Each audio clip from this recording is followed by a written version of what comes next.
आते हैं आपके बीच भारत के कुछ वरीय अधिकारियों और ऊंचे पदों पर आसीन लोगों के वेतन और भत्ते से संबंधित कुछ जानकारी देने। ऐसे आपको पता है कि जो हमारे देश में महामहिम राष्ट्रपति है, उनका वेतन प्रशासनिक स्तर पर सबसे ज्यादा है। लेकिन यदि आपको जानकर आश्चर्य होगा, जब देश हमारा आजाद हुआ था तो भारत के राष्ट्रपति का वेतन मात्र 5,000 था, मात्र 5,000। और टाटा के जो मैनेजर थे उनका वेतन था 49,999। क्योंकि हमारे संविधान में ये व्यवस्था की गई थी कि भारत में किसी भी व्यक्ति का वेतन राष्ट्रपति से ज्यादा नहीं होगा। एक बेहतरीन अच्छी स्थिति थी, परंतु ब्रेन ड्रेन की स्थिति देखा गया, अर्थात बहुत से हमारे देश में आईआईटी करने वाले लोग, मेडिकल के कोर्स करने वाले लोग या डॉक्टर लोग, फिर इसी ढंग से मैनेजमेंट के कोर्स करने वाले लोग, ये लोग भारत से पलायन करने लगे, बड़े पैमाने पर दूसरे देशों में जाकर सेवा देने लगे। क्योंकि कुछ परिवार में पैसे की आवश्यकता बहुत जरूरी होती है, वो राष्ट्र सेवा को भी महत्व देते हैं, परंतु अपने आवश्यकता की पूर्ति के लिए उन्हें अधिक से अधिक पैसे की आवश्यकता होती है, और वैसी स्थिति में उन्हें राष्ट्र के खिलाफ नहीं कहा जा सकता। लेकिन हाँ, उनके पैसों की कमी को पूरा भी नहीं किया जा रहा था। ऐसी स्थिति में हमारे बहुत से नौजवान, बहुत से ब्रिलियंट माइंड दूसरे देशों में जाकर और सेवा करने के कार्य कर रहे थे। 1995 में हम लोग महसूस किए कि हमारे यहाँ पायलट की संख्या घट रही है, क्योंकि दूसरे देशों के जहाज चलाने वाले जो पायलट थे या उसके कैप्टन थे, उन लोगों के वेतन लाखों में था। लेकिन हमारे यहाँ राष्ट्रपति से कम वेतन होने के विधान के अंतर्गत उनके वेतन कम हुआ करते थे। 1995 तक भारत के राष्ट्रपति का वेतन 50,000 रुपया मासिक हो गया। इसके बावजूद भी हमारे यहाँ, हमारे जो देश में कुछ इंजीनियर थे, कुछ डॉक्टर थे, उनके वेतन 49,999 रुपये तक दिया जाता था, लेकिन वे सेटिस्फाइड नहीं थे।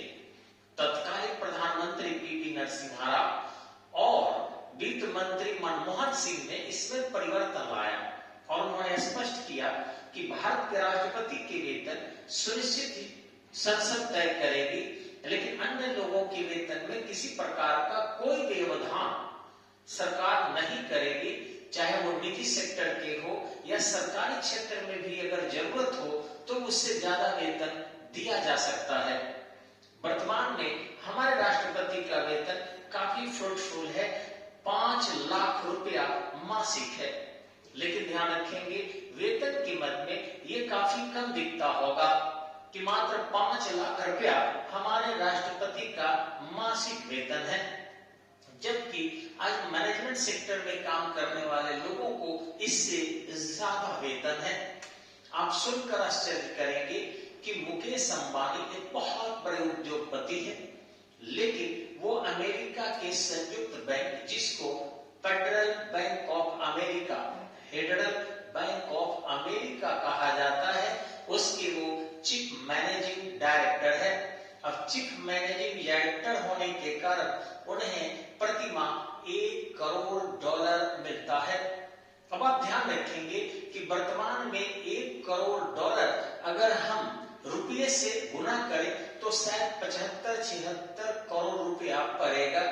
एक हमारे भारत के मैनेजमेंट कोर्स करने वाले व्यक्ति का वेतन 75 करोड़ रुपया मासिक है, लगभग 75 करोड़ रुपया मासिक।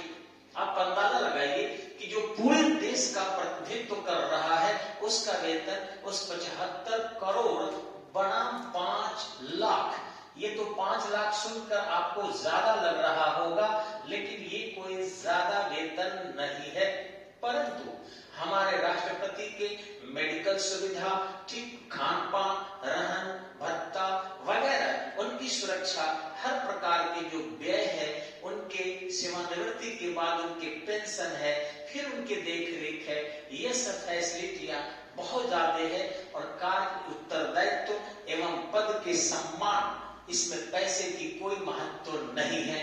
फिर भी हमारे राष्ट्रपति का वर्तमान वेतन 5 लाख रुपया प्रति माह है। ध्यान रखेंगे, हमारे राष्ट्रपति जब सेवानिवृत्त होते हैं तो कोई लाभ का पद धारण नहीं कर सकते।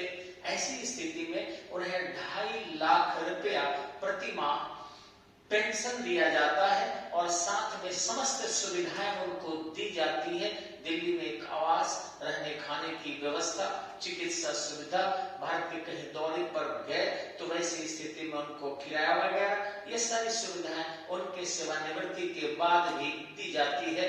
आगे देखेंगे आप कि भारत के उपराष्ट्रपति का, हमने यहाँ पर भारत के उपराष्ट्रपति का वेतन आपको दिखाया है, यानी लिखा है 4 लाख रुपया मासिक। हकीकत है कि उपराष्ट्रपति को कोई भी वेतन नहीं है। यहाँ मैं देखिए क्रॉस कार्ड देता हूँ कि उपराष्ट्रपति पद के लिए भारत में कोई वेतन नहीं है, लेकिन उपराष्ट्रपति राज्यसभा का पदेन सभापति होता है। उपराष्ट्रपति vice president of India Rajya Sabha का पदेन सभापति होता है। ऐसी स्थिति में ध्यान से सुनिएगा, अनुच्छेद 97 के अंतर्गत उसे वेतन 4 लाख रुपया मासिक दिया जाता है। उसे राज्यसभा के सभापति के रूप में ये ध्यान रखना होगा आपको। आगे देखेंगे आप राज्य के राज्यपाल का वेतन। ध्यान रखेंगे, राज्य के राज्यपाल का वेतन 3,50,000 रुपया मासिक है। अन्य समस्त उपलब्धियां राज्यपाल के लिए जो भी है, भत्ता है या फिर आवास है, चिकित्सा सुविधा, यात्रा भत्ता, ये सारे मिलते हैं। Chief justice of India, Bharat के जो मुख्य न्यायाधीश है, उनका वेतन 2,80,000 रुपया मासिक है। भारत के जो मुख्य न्यायाधीश है, चीफ जस्टिस ऑफ इंडिया, 2,80,000 रुपया मासिक है। ठीक इसी ढंग से सुप्रीम कोर्ट के अगर अन्य जस्टिस है तो 2,50,000 रुपया मासिक। इन लोगों के अंदर बहुत सारे साथ में उपलब्धियां भी है, ऐसा नहीं कि नहीं। वेतन के अलावा भत्ता है, आवास है, चिकित्सा है, यात्रा भत्ता है, वगैरह वगैरह। हाई कोर्ट के जो चीफ जस्टिस है, उनका वेतन भी 2,50,000 है। यहाँ याद करने की बात है कि जो सुप्रीम कोर्ट के अन्य जस्टिस है और हाई कोर्ट के जस्टिस है, दोनों की वेतन देख लीजिए बराबर है। ठीक इसी ढंग से आरबीआई के गवर्नर का वेतन भी 2,50,000 रुपया ही मासिक है। रिजर्व बैंक ऑफ इंडिया के गवर्नर का वेतन, हम लोग बच्चे थे सोचते थे कि रिजर्व बैंक ऑफ इंडिया के जो गवर्नर है उनके पास बहुत पैसे हैं और वही साइन करते हैं तो सबके मालिक है, लेकिन ऐसी कुछ भी बात नहीं है। उनको भी हाथ झाड़ के पूरी तरह हटना पड़ता है। अभी मेरा एक विद्यार्थी पवन कुमार शर्मा ऑलरेडी देवास के नोट बैंक जो प्रेस है वहां पर काम कर रहा है। उसे 5-6 स्थानों पर चेक किया जाता है, इसके बाद उसे अंदर जाता है, अंदर से फिर बाहर आता है। वो सारे नोट की क्वालिटी को देखता है, लेकिन एक भी नोट के कटे हुए आइटम को भी बाहर लाने का हक नहीं है। ठीक इसी ढंग से हमारे रिजर्व बैंक ऑफ इंडिया के जो गवर्नर है, उनके मोहर मारे हुए सिग्नेचर तो होते हैं, लेकिन इस वेतन के अलावा कुछ भी उन्हें नसीब नहीं होता। ये बचपन की भूल थी हमारी। आगे देखेंगे आप कि जो हाई कोर्ट के चीफ जस्टिस होते हैं, अदर जस्टिस, उनका वेतन 2,25,000 होता है। उच्च न्यायालय के जो अन्य न्यायाधीश है, उनका 2,25,000 रुपया मासिक। ठीक इसी ढंग से 2,25,000 रुपया जो केंद्र सरकार के सचिव होते हैं, अलग अलग डिपार्टमेंट के, आप देख रहे हैं कि 79 ministry in India, 83 ministry total है, तो उनके जो भी सेक्रेटरी होंगे उनको 2,25,000 रुपया मासिक होगा। ठीक इसी ढंग से सेबी के चेयरमैन को भी, सेबी के चेयरमैन को भी 2,25,000 रुपया मासिक है। लेकिन अगर संसद सदस्य देख ले, यहाँ ध्यान देने की बात है, संसद सदस्य देख ले तो उनका वेतन 1 लाख रुपया मासिक है और इस कोरोना में 30% जो डिक्रीज किया गया है समस्त केंद्रीय अधिकारियों के, उनमें जो है उनके वेतन 70,000 रुपया मासिक हो गया है। टोटल फैसिलिटी अगर देखें उनका तो 2,91,833 रुपया एक संसद सदस्य को बहुत सारी चीजें हैं उनमें उन्हें दिया जाता है प्रतिमाह 2,91,833 रुपया।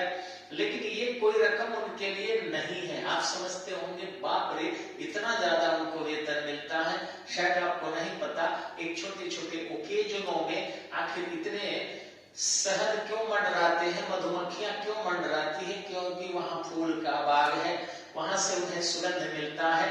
नेताओं के पीछे इतने लोग क्यों घूमते हैं शायद आपको नहीं पता है। वो कहीं न कहीं से संसाधन की व्यवस्था करके अपने लोगों को सेटिस्फाइड करते हैं और तभी जाकर उनके पीछे इतने घूमते हैं चमचे और बेलचे जो आपका जान भी ले सकते हैं।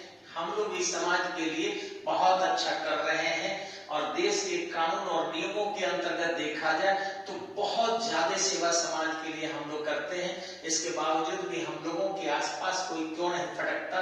क्योंकि हम लोग नहीं देते हैं। तो ये 70,000 से उनके पास मट्टा की तरह मेला नहीं लगेगा और उतने ज्यादा वो चुनाव के दौरान अब व्यय नहीं करेंगे। आप खुद समझदार है।